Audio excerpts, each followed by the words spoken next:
जय हिंद दोस्तों, मैं आनंद अपने यूट्यूब चैनल राइट एजुकेशन पर आपका स्वागत करता हूँ। आज का टॉपिक है, आज के थिंकर हैं जॉन लॉक। इसके पहले हम लोग 4 थिंकर के बारे में पढ़ चुके हैं, प्लेटो, अरस्तु, मैकियावेली, हॉब्स। आज का है लॉक। अगर आप किसी भी टीचिंग एग्जाम्स की प्रिपरेशन कर रहे हैं, for example TGT, PGT, KVS, EMRS, अगर जिसमें भी पॉलिटिकल साइंस आता है, फॉर एग्जांपल अगर आप बीए भी कर रहे हैं या एमए भी कर रहे हैं और सब्जेक्ट आपका पॉलिटिकल साइंस है, तो आपके लिए ये लेक्चर काफ़ी हेल्पफुल होगा। अगर आपके लिए ये लेक्चर थोड़ा भी हेल्पफुल लगे तो आप इस चैनल को सब्सक्राइब जरूर करें। चलिए चलते हैं जॉन लॉक के बारे में। जॉन लॉक को जो कार्यकाल था वो 1632 से 1704 ईस्वी तक था। इसका जो जन्म हुआ था समरसेट कैरिंगटन में हुआ था। लॉक व्हिग दल का सदस्य था। व्हिग दल जो आज का लेबर पार्टी है, उसी को पहले व्हिग दल के नाम से जाना जाता था। और जो आज की कंजर्वेटिव पार्टी है, ये पहले टोरी पार्टी के नाम से भी जाना जाता था। इन्हीं दोनों का आधुनिक नाम है लेबर पार्टी और कंजर्वेटिव पार्टी। तो जो लॉक थे वो व्हिग दल के सदस्य थे। लियो स्ट्रास एक थिंकर था जो लॉक के बारे में कहता है, लियो स्ट्रास और रिचर्ड, कि लॉक का पूर्ण मनोवैज्ञानिक दृढ़ अहमवादी, नैतिक सापेक्षवादी व प्रच्छन्न हॉब्सवादी कहते हैं। लॉक जो था गौरवपूर्ण क्रांति 1688 में हुई थी। इस क्रांति में 2 पक्ष थे। एक थे व्हिग थे जो लेबर पार्टी की वर्तमान में इसे लेबर पार्टी के नाम से जाना जाता था। दूसरे थे टोरी, इन्हें कंजर्वेटिव पार्टी के नाम से जाना जाता है। जो व्हिग थे ये लोकतंत्र के समर्थक थे, बट जो टोरी थे राजतंत्र के समर्थक थे। तो ये जो गौरवपूर्ण क्रांति 1688 में हुई थी, इसमें हुआ था कि जन क्रांति के परिणाम स्वरूप ब्रिटिश जेम्स द्वितीय ने राज सिंहासन त्याग दिया। जो वहाँ के राजा थे जेम्स द्वितीय, उन्होंने राज सिंहासन त्याग दिया। उनकी जगह उनकी बेटी मैरी और उनके पति विलियम ऑफ ऑरेंज को राजगद्दी पर बैठाया गया। इससे ब्रिटेन में राजतंत्र लगभग समाप्त कर दिया गया और जनतंत्र की सहमति से सरकार बनानी शुरू की गई। इसी के अगले वर्ष मैरी व विलियम ने बिल ऑफ राइट्स पर हस्ताक्षर किए और जन अधिकारों को मान्यता दी। लॉक की पुस्तकें essay on the law of nature जो 1676 में आई थी, लेटर ऑन टॉलरेशन 1689 में आई थी।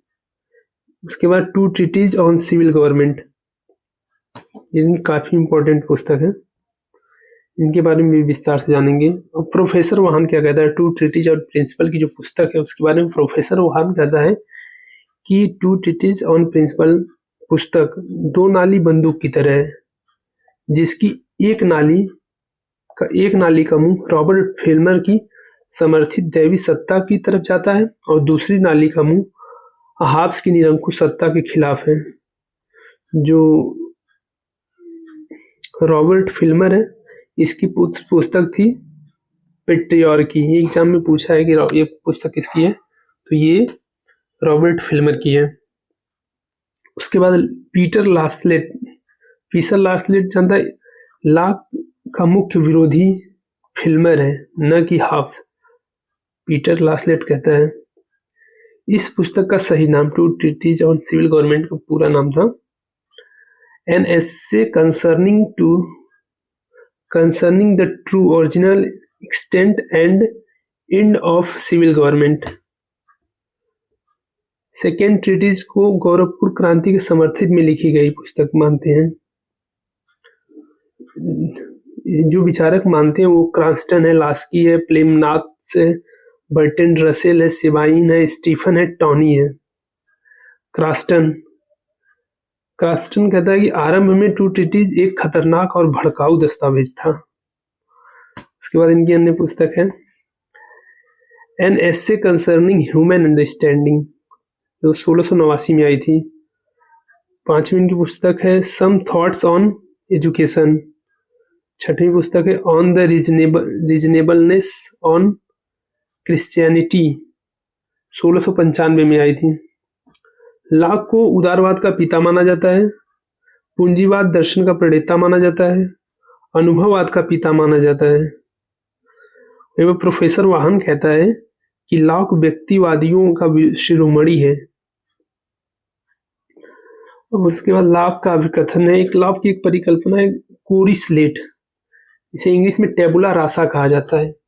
इसमें यह कहता है कि जब व्यक्ति पैदा होता है तो एक कोरी स्लेट के समान होता है, उसका मस्तिष्क पूर्ण रूप से खाली होता है और जो समाज के परिवेश से वो देखता है उसी प्रकार उसके दिमाग का, उसके मनोभाव का निर्माण होता है।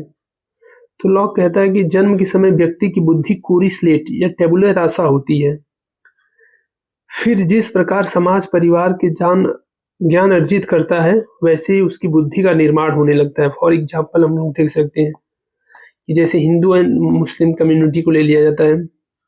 हिंदू जब बच्चे पैदा होते हैं तो सेम होते हैं, उनमें किसी भी प्रकार का अंतर नहीं होता है, लेकिन जैसे जैसे वो बड़े होते जाते हैं वैसे वैसे उनके मनोभाव में अपने धर्म को लेकर जागृति पैदा होती है, दोनों में अंतर आता है।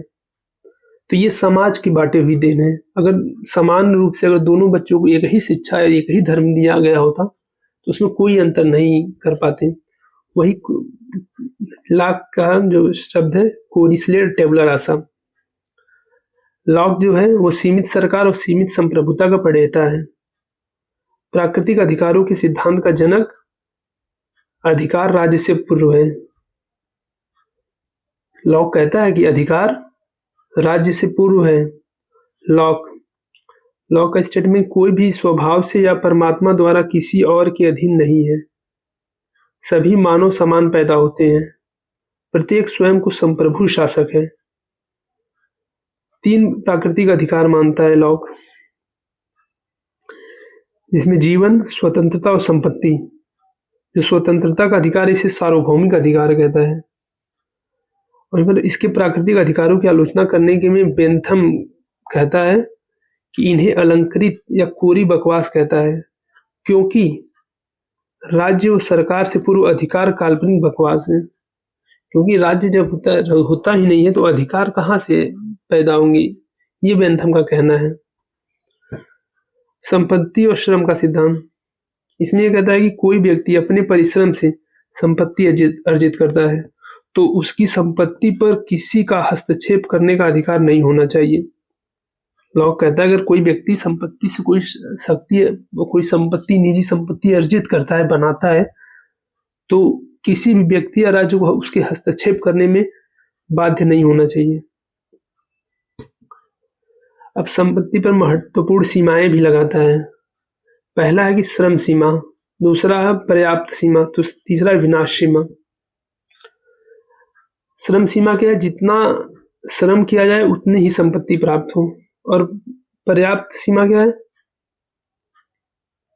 पर्याप्तता सीमा जितनी आवश्यकता हो उतनी ही संपत्ति रखो। अगर हमें 100 रुपए की आवश्यकता है तो हम 100 रुपए ही रखें, उससे अधिक नहीं रखें। हमें विनाश सीमा भी कहता है कि संपत्ति व्यक्ति को उतना ही अर्जित करनी चाहिए जितना उसके सुविधा अनुसार उसे आवश्यक है, बाकी संपत्तियों को उसे दान कर देना चाहिए।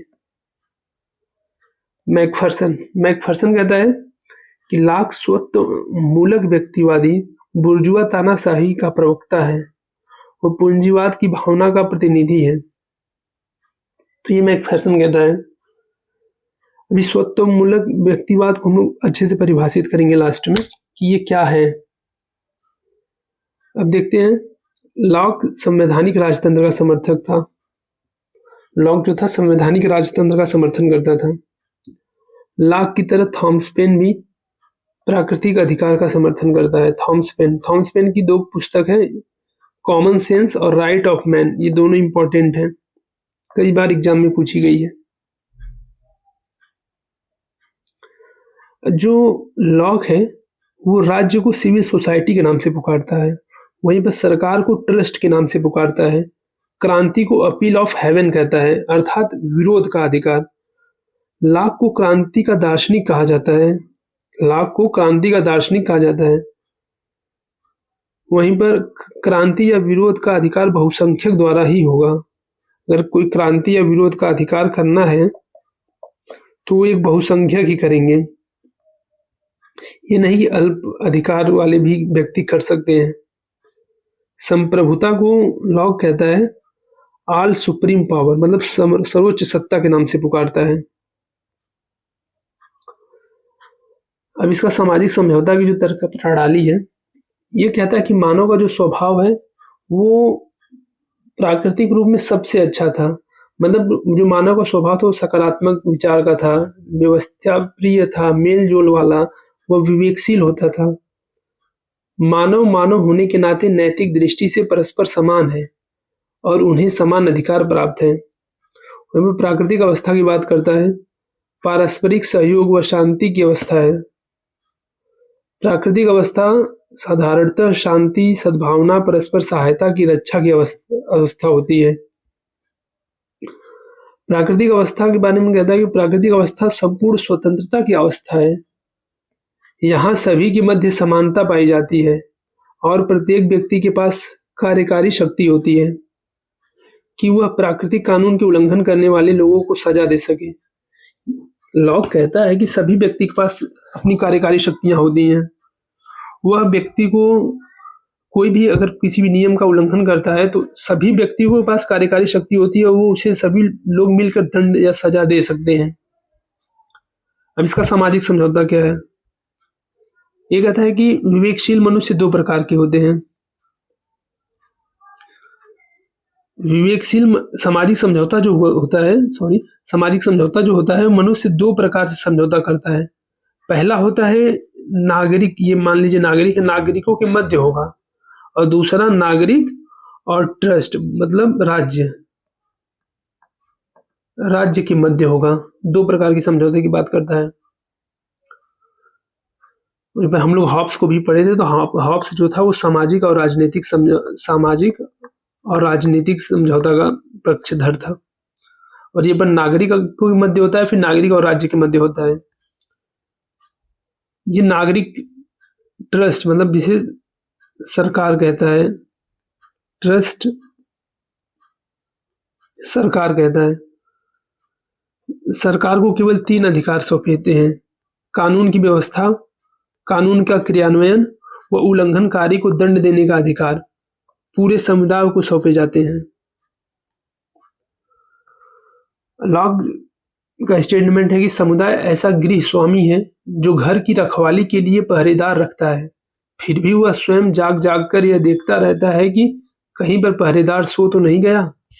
मतलब लॉक का कहना है कि अगर राज्य बना, मतलब ट्रस्ट अगर बना, तो उसके मध्य सभी जो नागरिक है वो जाग जाग के देखते हैं कि कहीं हमारा जो ट्रस्ट जो हमने बनाया है वो कहीं निरंकुश तो नहीं हो गया, किसी विधियों का गलत तो उपयोग नहीं हो रहा है। अगर ऐसा कुछ भी हो रहा है तो वो सरकार को हटाने के पक्षधर हैं। हम लोग पढ़े थे हॉब्स को जब हम लोगों ने पढ़ा था, हॉब्स, मैकियावेली। तो जो राज्य है कॉमनवेल्थ, इसे हॉब्स और मैकियावेली कहते हैं। राज्य को सिविल सोसाइटी लॉक कहता है। सरकार के अंग विधायिका, कार्यकारी या कार्यपालिका, संघीय शक्ति, 3 अंग बताया है। ये सेपरेशन ऑफ पावर का समर्थक भी है, जो मॉन्टेस्क्यू हम लोग जब पढ़ेंगे कॉन्स्टिट्यूशन, तो उसमें सेपरेशन ऑफ पावर के बारे में पढ़ेंगे, तो वहां पर मॉन्टेस्क्यू को भी पढ़ा जाएगा। उसकी शुरुआत कहीं ना कहीं यहाँ से लॉक कर देता है। विधायिका, कार्यकारी या कार्यपालिका, संघीय शक्ति। ये जो संघीय शक्ति की बात करता है, आज का जो हमारा विदेश मंत्रालय है उसी की बात करता है, और कार्यकारी या कार्यपालिका में ही वो न्यायपालिका को भी सम्मिलित करता है। लॉक ने संपत्ति के पृथक्करण का समर्थन किया है। लॉक ने संप्रभुता को संबंधी विचार, लॉक ने 2 प्रकार की संप्रभुता मांगी, एक निद्रित संप्रभुता, दूसरी जागृत संप्रभुता। निद्रित संप्रभुता समुदाय के पास होगी, जो समुदाय राज्य को सारे अपने कार्य या शक्तियां सौंप कर निद्रित संप्रभुता, और दूसरा जागृत संप्रभुता, और राज्य उन सबकी देखभाल करेगा नागरिकों की, ये राजा के पास होगी जागृत संप्रभुता। अब लॉक कहता है अगर सरकार मतलब ट्रस्ट समझौते का पालन नहीं करती है तो उसे सुधारा, बदला या भंग किया जा सकता है। इसे कब बदला जाना चाहिए? लॉक 5 आधार बताता है। जब सरकार कानून की जगह अपनी मनमानी करे, जब सरकार विधानमंडल के बैठकों के कार्यों में बाधा पहुंचाए, तीसरा जब सरकार बिना जन सहमति के चुनाव की पद्धति पर परिणाम बदले, चौथा जनता को विदेशी सत्ता के अधीन धकेल दे, पांचवा जब सर्वोच्च कार्यकारी सत्ता कानून का उल्लंघन करे। लॉसलेट कहता है लॉक न तो व्हिग परंपरा का प्रवक्ता था और न ही 1688 की गौरवपूर्ण क्रांति का समर्थक था। लॉसलेट। सीबी मैकफर्सन कहता है लॉक बुर्जुआ समाज का प्रवक्ता व सिद्धांतकार था। सीबी मैकफर्सन ने स्वत्वमूलक व्यक्तिवाद की बात की थी। लॉक जो है ये सीबी मैकफर्सन स्वत्वमूलक व्यक्तिवाद की बात करता है। इसका अर्थ था संपत्ति, लाभ, पद, सम्मान आदि का समाज में बंटवारा योग्यता व क्षमता के आधार पर होना चाहिए। इसका कारण यह है कि व्यक्ति अपने शरीर, बुद्धि व अपनी क्षमताओं का मालिक स्वयं है और वह इनके लिए समाज का ऋणी नहीं है। इस प्रकार स्वत्वमूलक व्यक्तिवाद की आवश्यकता आधारित समाज की बजाय योग्यता आधारित व उदारवाद का समर्थक है। चार्ल्स वुड कहता है लॉक कृषि पूंजीवाद का प्रवक्ता माना जाता है। एक लॉकियन शर्त आती है। इसका जो लॉकियन शर्त की जो शब्दावली है रॉबर्ट नॉजिक ने दिया था। इसका अर्थ है कि व्यक्ति अपने श्रम को कितनी भी संपत्ति अर्जित कर सकता है, लेकिन इससे बाकी लोगों की स्थिति पहले से खराब नहीं होनी चाहिए। इसमें ये कहता है कि जो व्यक्ति है कितनी भी संपत्ति अर्जित कर सकता है, लेकिन इससे पहले बाकियों की संपत्ति खराब नहीं होनी चाहिए। जैसे एक तालाब